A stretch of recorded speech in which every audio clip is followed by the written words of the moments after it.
Bunch of albums I forgot to listen to.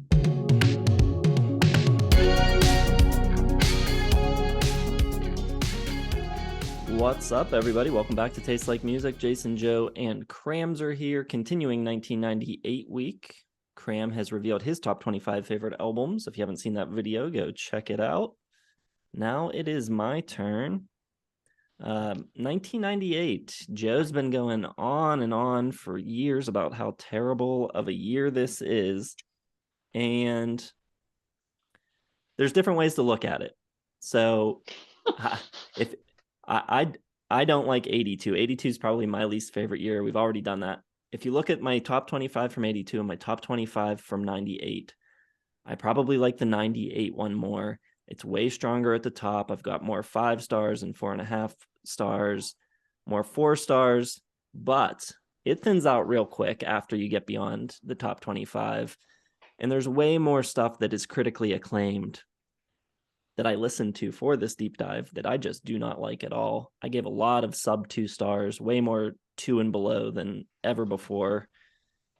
So there's certainly a way to look at this as being a bad year. I think it is a pretty bad year.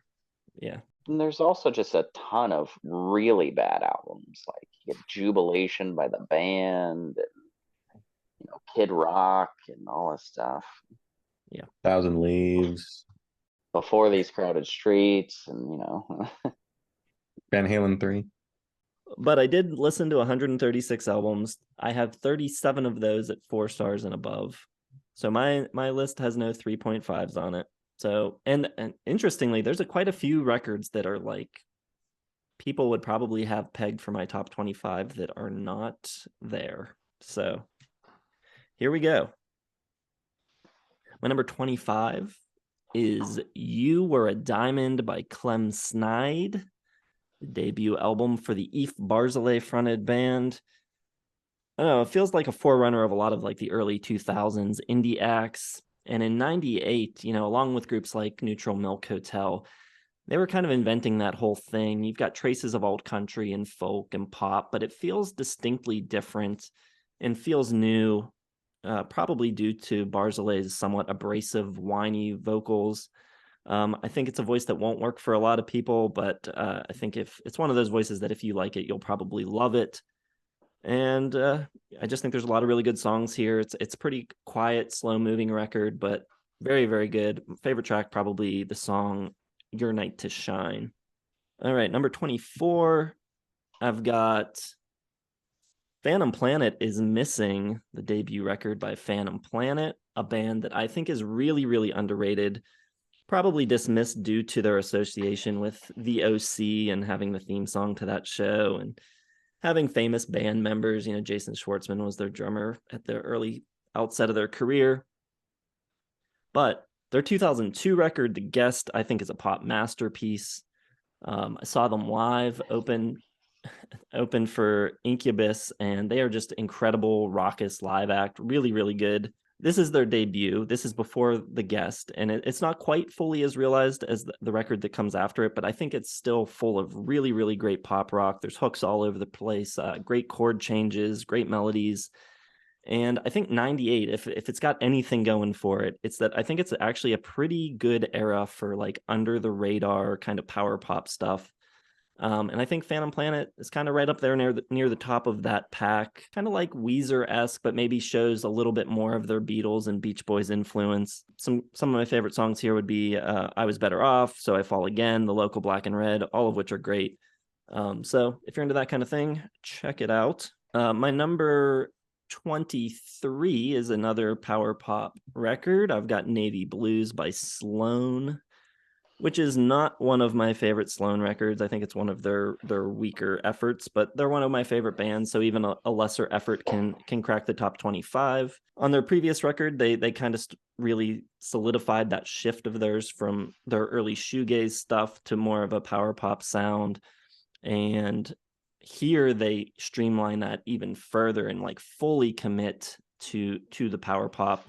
It's a much tighter, hard rocking record. They kind of move away a little bit from like the 60s and 70s influences on the previous record. This is sounds like a tight modern rock record, maybe a little too much, and maybe that's why I don't like it quite as much as a lot of their other records.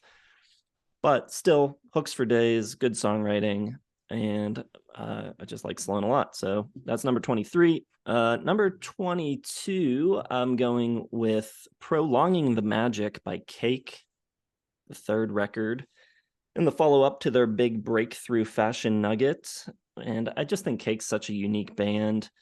John McRae just has such a unique voice and unique delivery, a completely original way of writing songs. I think musically and production wise, no one else sounds like them. Their records all have this really distinct sound.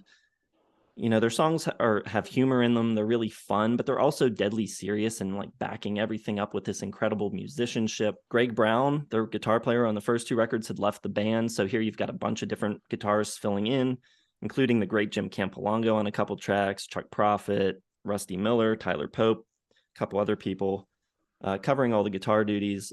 And there's some great guitar playing on this record. You've got Never There and Sheep Go to Heaven and Let Me Go, which I think are all just like really great pop songs and prove that Cake weren't going to be kind of like a one and done sort of one hit wonder, which they seemed like they were going to be after The Distance, which, you know, just had the feel of a novelty hit. And, you know, they just proved it. They proved that they weren't a fluke and that they could do it pretty much at will. All right. My number 21 is Dressed Up Like Nebraska by Josh Rouse, another debut record.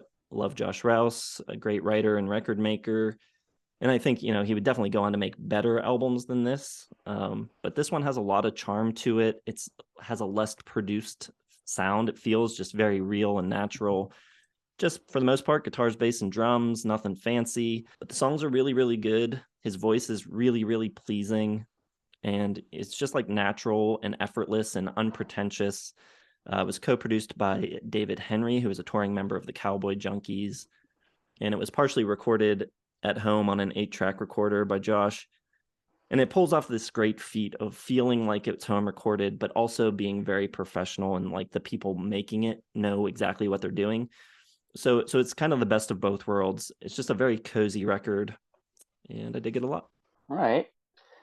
Josh Rouse, I saw coming. Fan of a lot of bands we've never talked about, and I don't know who Kem Snide is. I just looked up that album you were talking about, and it has sold 1,000 copies as of 2002. So much that it didn't make very much money for 4 years, and then no one even bothered to go back to the Wikipedia page the last 20 years. But Phantom Planet's kind of interesting. I don't think I've ever listened to an entire Phantom Planet record, maybe one or so, just by happenstance. Cake is an interesting pick. Doesn't seem like a band you would really like that much, to be honest. So I think that's intriguing. But yeah, of those five, I'm the biggest fan of the Josh Rouse pick. I like Josh Rouse a decent amount. Yeah, I mean, a couple albums I didn't know existed. Clem Snide, The Phantom Planet, the Josh Rouse. Never came up in all my searching in 98. And then 2, Navy Blues. It's a good album. Cake was surprising. It didn't make my list, but if it was only the first half of the album, it would have. I thought it fell off pretty hardcore, but some really interesting songs on there that I didn't think that Cake could do, like Mexico, and like, there's a bunch of like Lap Steel on that album. Like, it's very interesting, but I didn't quite make my list. I also listened to it for the first time yesterday, so maybe not enough time to sink in. Yeah, and I like Josh Rouse, but I don't know that record. 1972 is probably my favorite Josh Rouse album. So. Yeah, 1972 in Nashville, those back-to-back records are really, really good. And yeah, I'm a big Cake fan. I own every Cake record on CD. So here we go. Top 20 now, number 20. Someone I just talked about on the channel, got the self-titled album by Rufus Wainwright. So far, 4 of my first 6 are debut albums. And for this one, I think the writing and Popcraft would improve on future albums for Rufus. But there's still some great stuff here. And I think it's a wonderful introduction to his mesmerizing vocal style, The voice and the arrangements, I think, steal the show here. It was produced by the genius John Bryan, who's just incredible. You've got guest appearances from Benmont Tench. Van Dyke Parks wrote string arrangements for 3 tracks. His sister Martha Wainwright's on it. Jim Keltner, the great drummer. It's just lush, ornate. It's like this big, grand statement.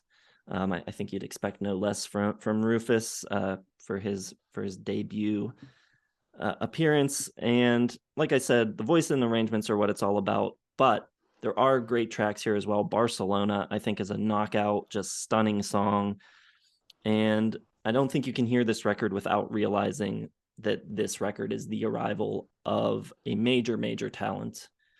So I think there's better Rufus, but I still love this one.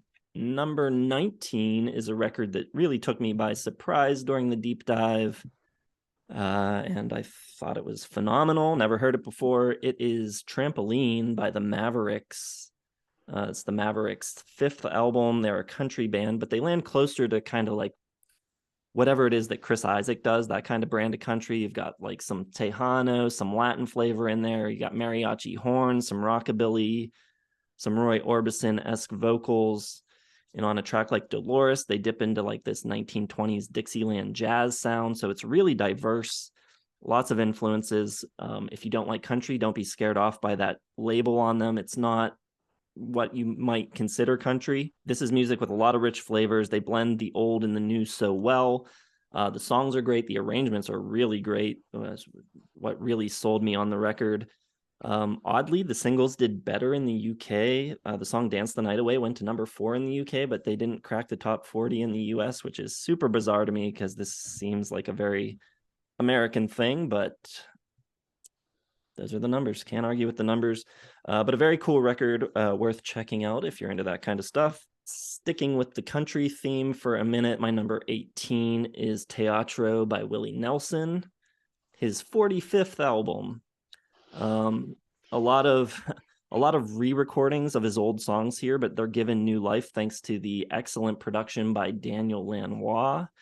Daniel Lanois doing his thing, just like reviving these careers. He did it for Dylan at the end of the 80s. A couple years prior to this, he did it with Emmylou Harris, and just sounds so good. They recorded it in an old movie theater in California. Just tons of space, tons of atmosphere. But also, interestingly, this album is really, really rhythmically focused. There's a lot of like cool drumming and like interesting rhythmic patterns. Willie Nelson's sister, Bobby Nelson, plays really haunting electric piano on this record.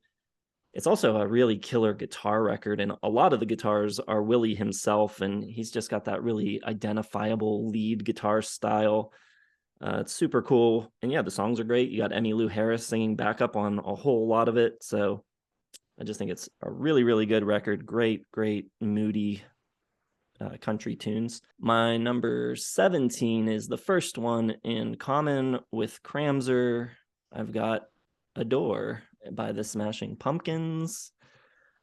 And I don't think it's a perfect record. I think it's too long. It's 73 minutes. And I'm not the biggest fan of all of the production all of the time. But I'm pretty sure Joe doesn't like this record. And I think he thinks the songs suck. And that's where he's wrong. I think this record is full of really, really good songwriting. I think most, if not all, of the material is incredible.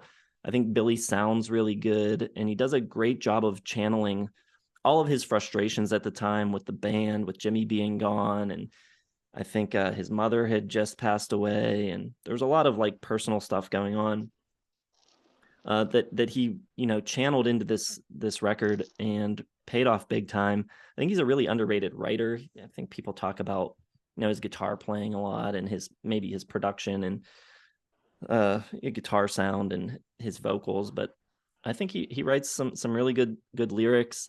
Maybe guilty sometimes of like being overly like poetic and flowery in his language at times, but most of the time I think he does a really, really good job. So I think it's just a really impressive statement given the circumstances with the band. I think maybe there might be a 5-star record in here somewhere, but I don't know. But maybe it's supposed to be messy. Maybe that's kind of the point of it. So I dig Adore. I think it's very good and quite quite underrated. And then going to stick with the Billy Corgan theme for one more record. I've got Celebrity Skin by Hole at number 16. Billy Corgan, because he co-wrote a bunch of songs on here. They bring in Michael Beinhorn to come in and polish up their sound. And I just think he does an incredible job. I think Hole going in a polished and poppy direction on paper might sound like a really terrible idea, but they just nail the execution on this. The songs are also catchy. They're also memorable. The production is big and full and exciting sounding. You've got these shimmering guitars, but it just sounds huge. And it sounds like Joan Jett fronting the Go-Go's. It's just undeniably great, catchy rock and roll tunes. There's some not so great stories about the making of this record, with Michael Beinhorn putting their drummer Patty Schemmel through the ringer and basically making her drum until she quit, and then bringing in Dean Castronovo of Journey to play all the drums on the record. I don't know. I think Patty had a real hard time after this too, and I think there's a documentary or something about her ending up homeless.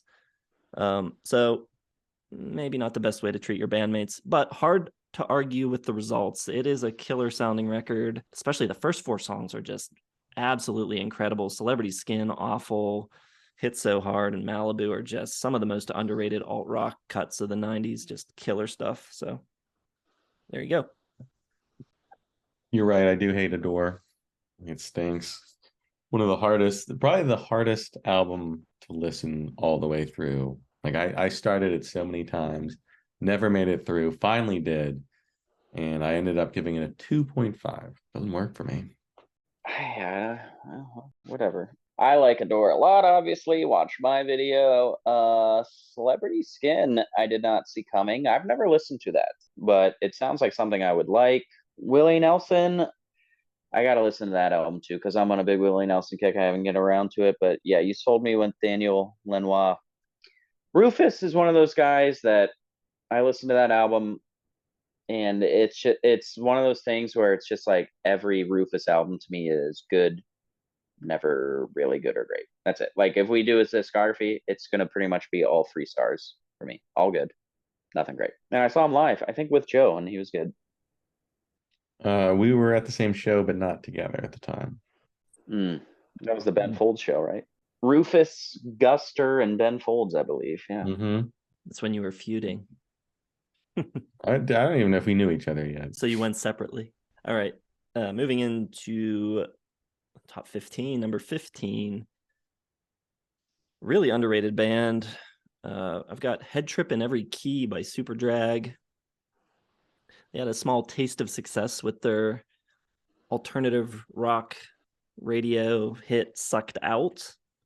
So they got a bigger budget for this record, and they were told that they could have more freedom in the studio if they promised to deliver something more commercial. And of course, the label was not satisfied and made them go back and record more tunes, and then they decided not to promote it. So Superdrag got the short end of the stick with that one, but this is a really cool record. It opens with a very 1998 sounding pop rock tune, nothing too spectacular, but then all of a sudden, this song, it's called I'm Expanding My Mind. At the end of it, it goes into this outro, and suddenly there's just like layers of guitars, and there's these 2 slide guitar parts that are weaving in and out, harmonizing with each other, and it's just gorgeous. And that kind of sets up what you're in for with the rest of the record, which is really, really good, smart guitar pop. Great recorded. It's insane that Elektra viewed it as uncommercial, and also kind of bad timing. This was kind of the year where this sound went out of style, and you had nu metal rising up, and pop punk about to boom in the early 2000s, and this sort of really catchy power pop influence type of stuff was kind of falling out of vogue. So sucks for them, but it's still a great record. You got Hellbent and Sold You an Alibi and Do the Vampire and Amphetamine and Mr. Underground, all of which are just like endlessly catchy tunes. I think it's really great. So if you like pop rock like I do, check that one out. My number 14 is an artist that Joe and I covered on the channel. Cramser sat it out. I've got A Long Way Home by Dwight Yoakam. You know, after a few more experimental records, Dwight on this one kind of goes back to a more traditional country sound, and I think it's a really, really strong effort. It's mostly pretty upbeat and catchy, great songwriting. That Things Change wasn't a massive country radio hit, I think is completely baffling. It's just such a good song. Pete Anderson's guitar playing is in top form on this record.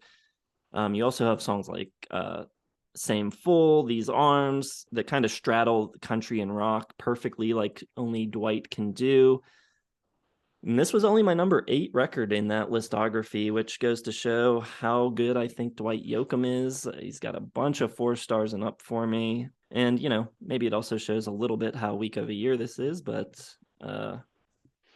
I still think it's a really, really strong record. I don't know. I think records like this and the Super Drag record deserved a lot more commercially speaking in 1998. I think the record buying public was being led astray around this time.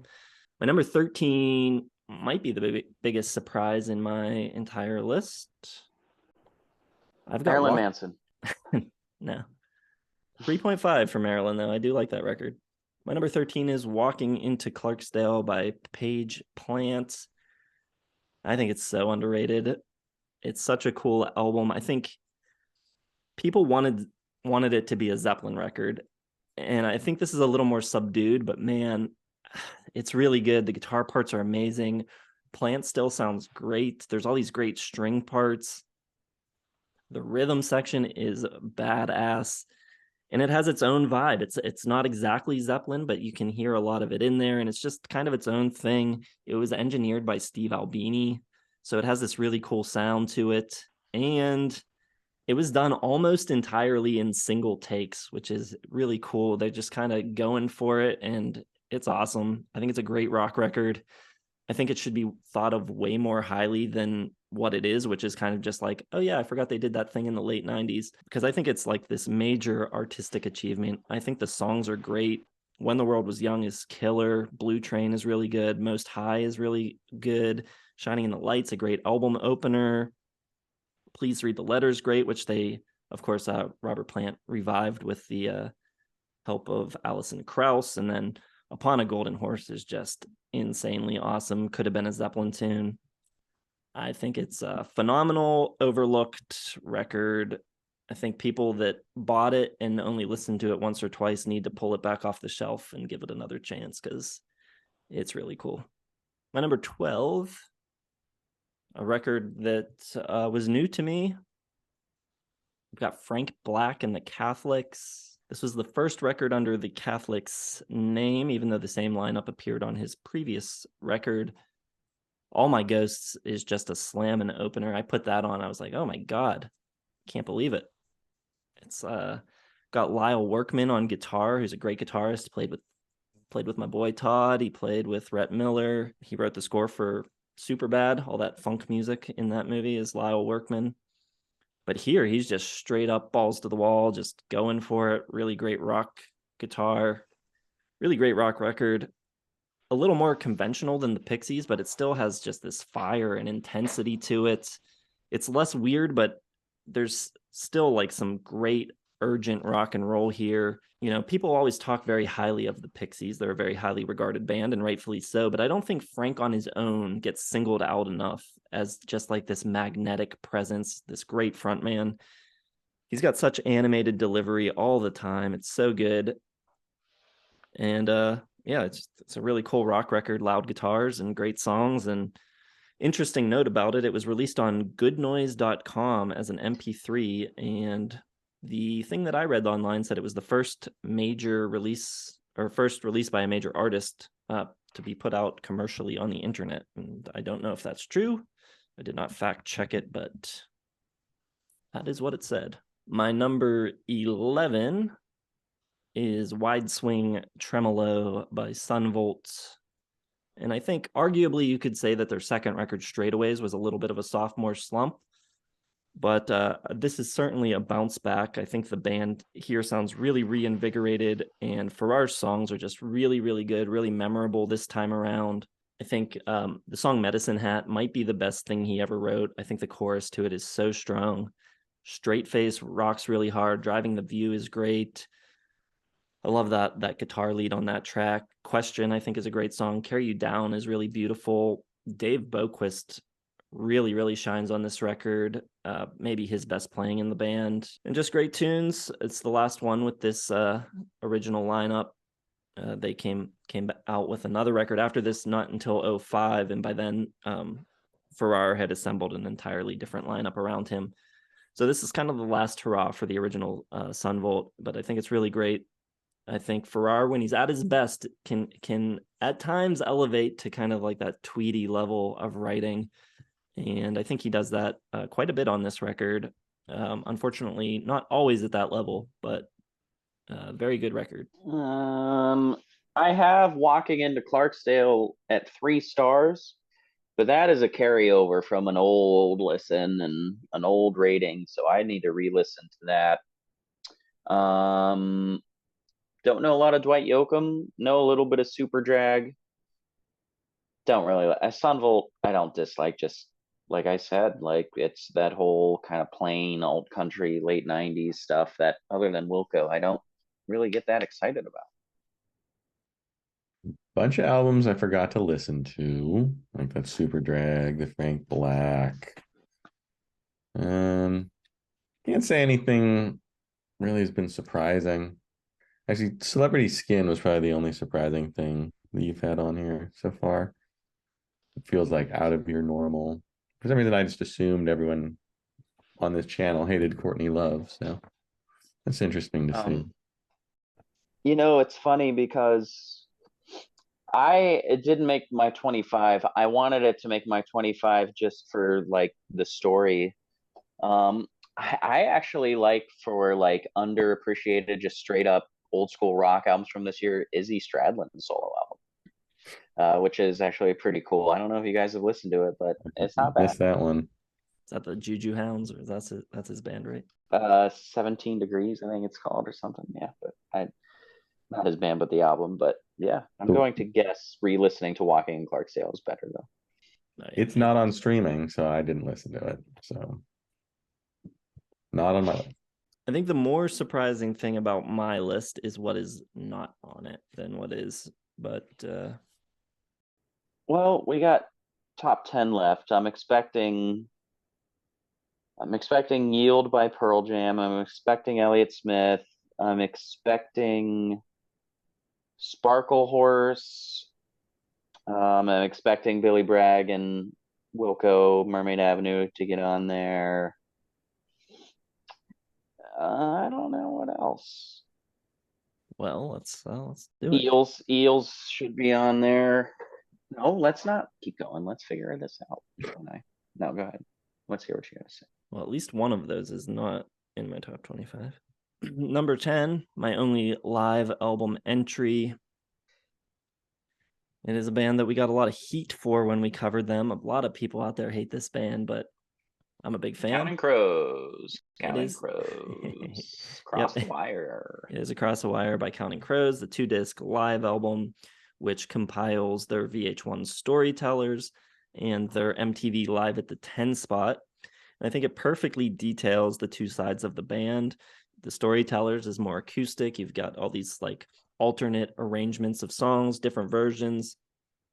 I think it shows Adam off as a performer who likes to improvise and change lyrics on the fly and all that kind of stuff. And then you've got the second disc, which is really showcases the band a lot more in their interplay as a loud rock band, and how great of players they all are. It has a lot of energy and just kind of captures the band at the height of their popularity, and I think it's really great. It also has a song on it that I don't think it's available anywhere else in their catalog. It's a song called Chelsea, and it is one of my favorite Counting Crows songs. It is super, super beautiful. It's just like this piano piece with like jazz trumpet and Adam singing over it.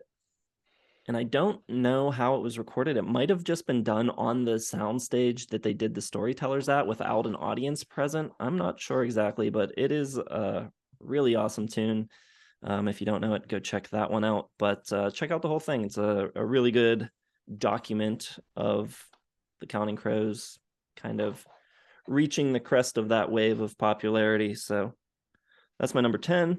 All right, number 9 is a record that Cram had on his list. I've got 1965 by the Afghan Wigs. This was in my top 5 when we did the original series a couple years ago. So it's fallen a little, but that's more due to me discovering other things than it is to me liking it less.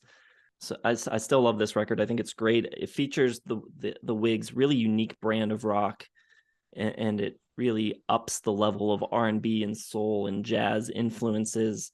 There's like this dark, smoky, shadowy sexiness to all of it. I love the strings on this record, the horns, the female backing vocals, which at times are kind of like Dark Side of the Moon-esque. Greg Dooley's vocals are excellent. It's a really unique record in a year when I think post-grunge was kind of running out of steam and morphing into nu metal, and a lot of other rock was really kind of radio friendly and poppier. Afghan Wigs kind of took this left away from the pack and made this very different record that sounds like no other band. I think it's really, really good. It's got some guest appearances. Steve Ferroni, who, would go on to be in the Heartbreakers, and Alex Chilton plays on it, and actor Donald Logue is on there. I'm not sure what he's doing, but he's there.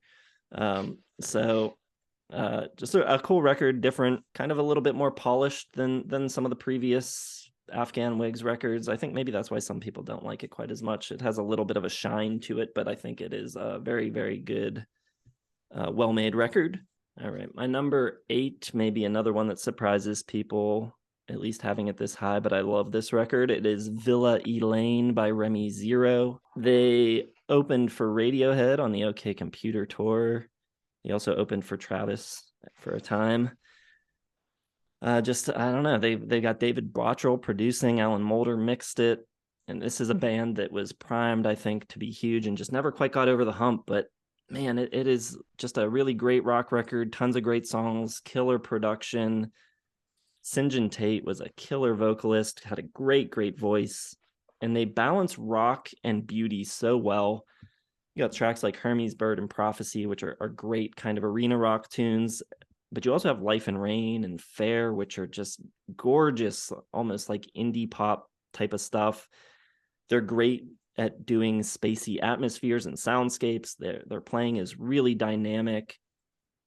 And it seems like they're capable of anything. They're so diverse. I don't know. It's a big sounding record. It feels like they were primed to be like this huge arena act. But it also has so much soul and artistry to it. I just think it's really, really well done. I think this every single song on it I love. There's a ton of variety. I just think it's a really great, underrated record. And a band that sadly only made one more record after this, but I really, really like them.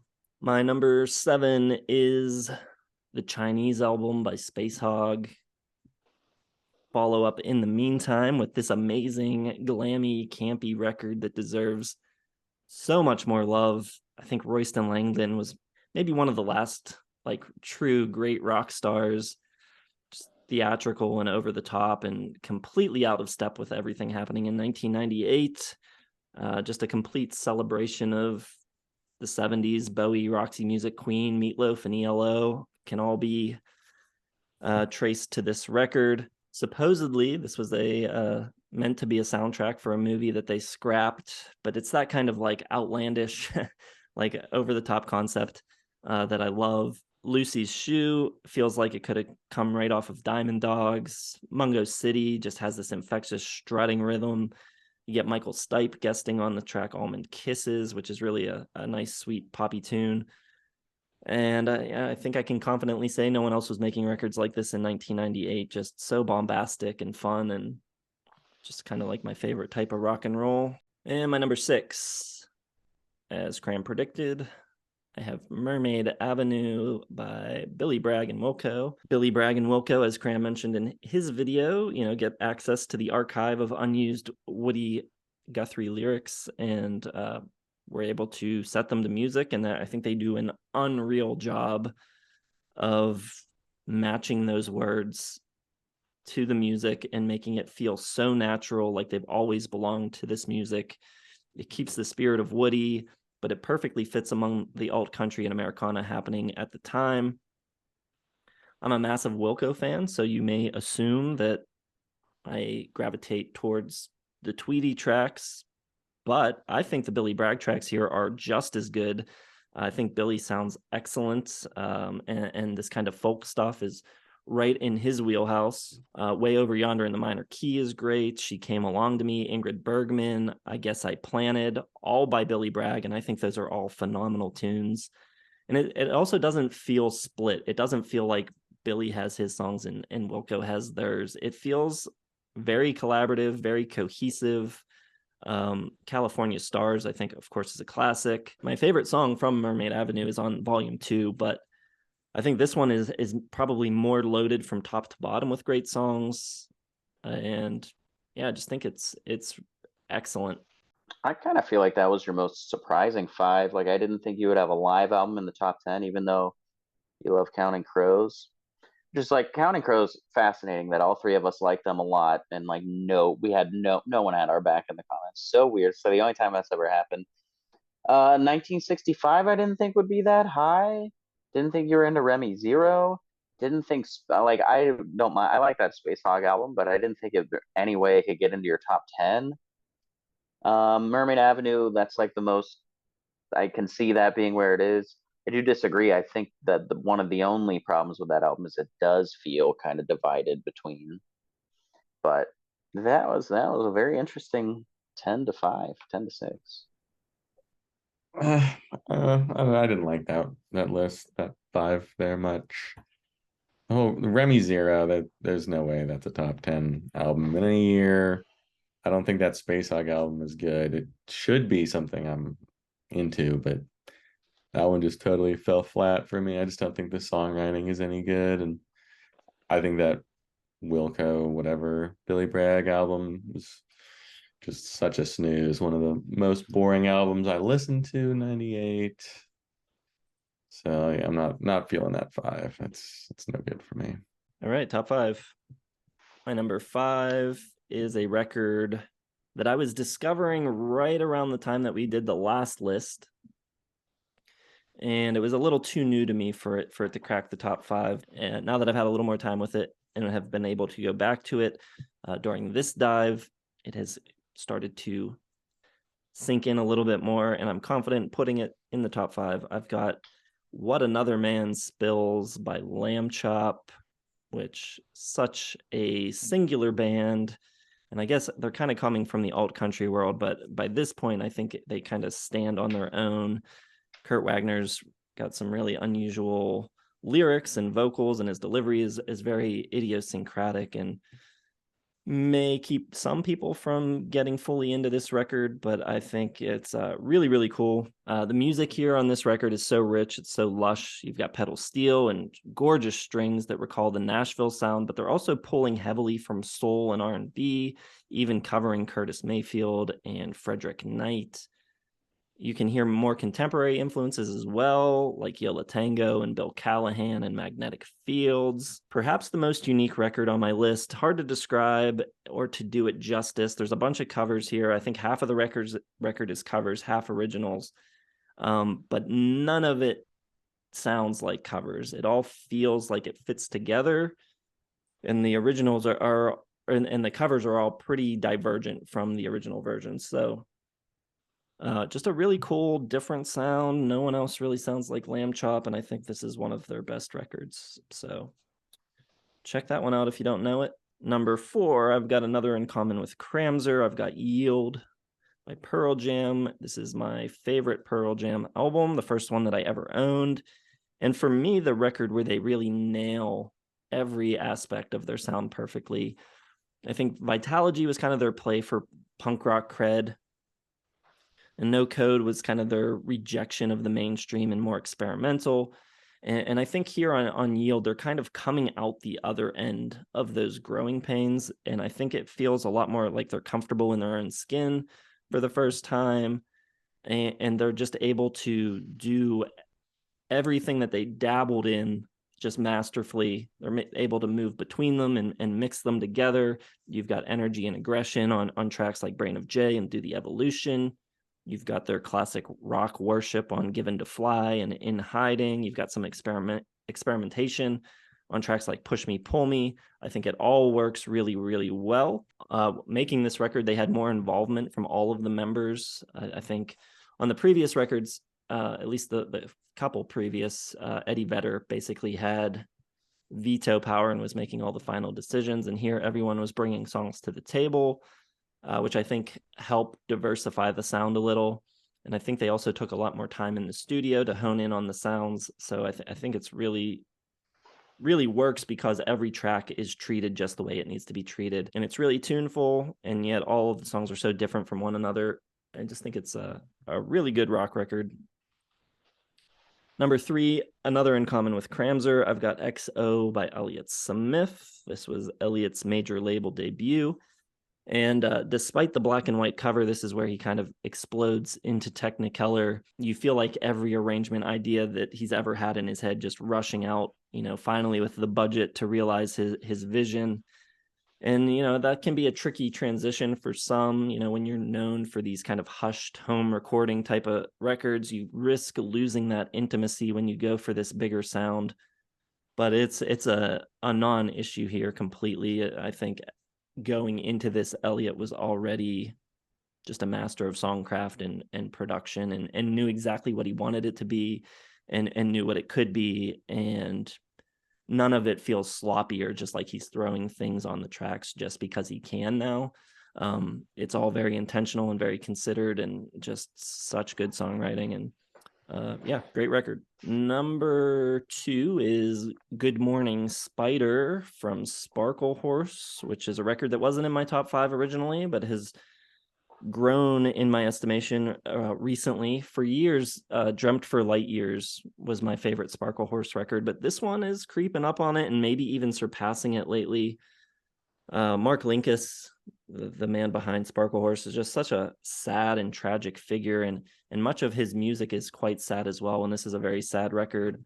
Also, this was the first record he made after a near fatal overdose. He was on tour with Radiohead, and he had an accidental overdose and passed out on his legs for like 14 hours.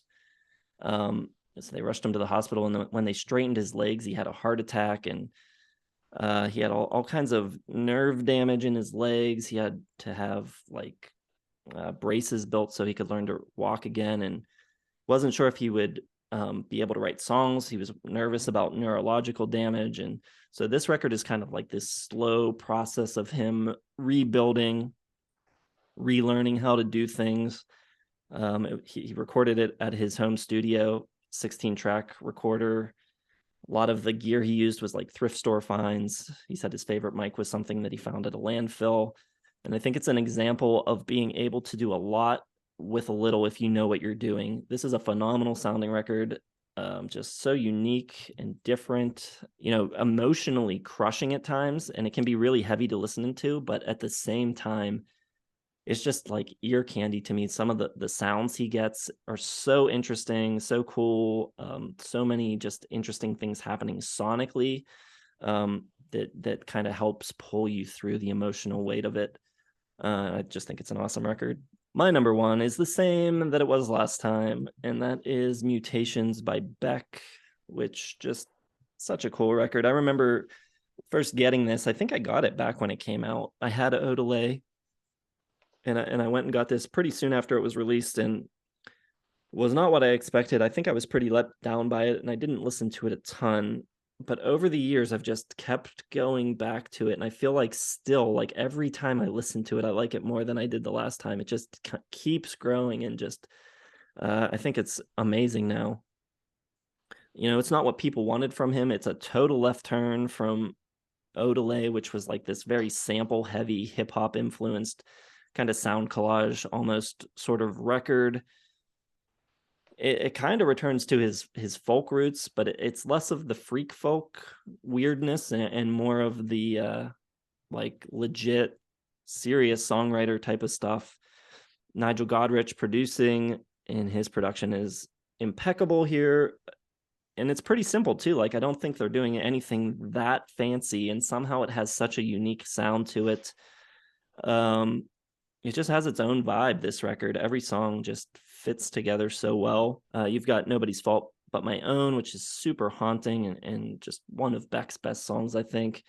Tropicalia, as he's exploring Brazilian music, and it's super different from anything he had done previously. And you've got Cold Brains, which I think probably has the most of Nigel Godrich's touch on it. A lot of like cool sounds and stuff going on in the background of that one. Bottle of Blues, really different. I don't think any two songs on the record are the same. And also I think Beck is a super underrated singer, especially when he gets more emotionally vulnerable, which is why I prefer some of his more somber records. And this one not quite as somber as Sea Change and Morning Phase, but I still like it for its introspection and just really cool. I like that he went against expectations on this and did something completely unexpected and cool and different, and probably wasn't really appreciated in its time, but I think it's gaining in its reputation over the years. Mutations, another 3.5. The late 90s, just a wasteland for me for things that are supposed to be really cool, like Sparkle Horse, Beck, fine, nothing exciting about it. But yeah, so you and I had Adore, XO, Afghan Wigs, and Billy Bragg, And Yield. and Pearl Jam. 5. Not bad. 25% of our top 20, or a fifth. But oddly, I feel the same way you do about the late 90s being kind of a wasteland of things you're supposed to like that I don't like. There's a ton of that stuff for me, like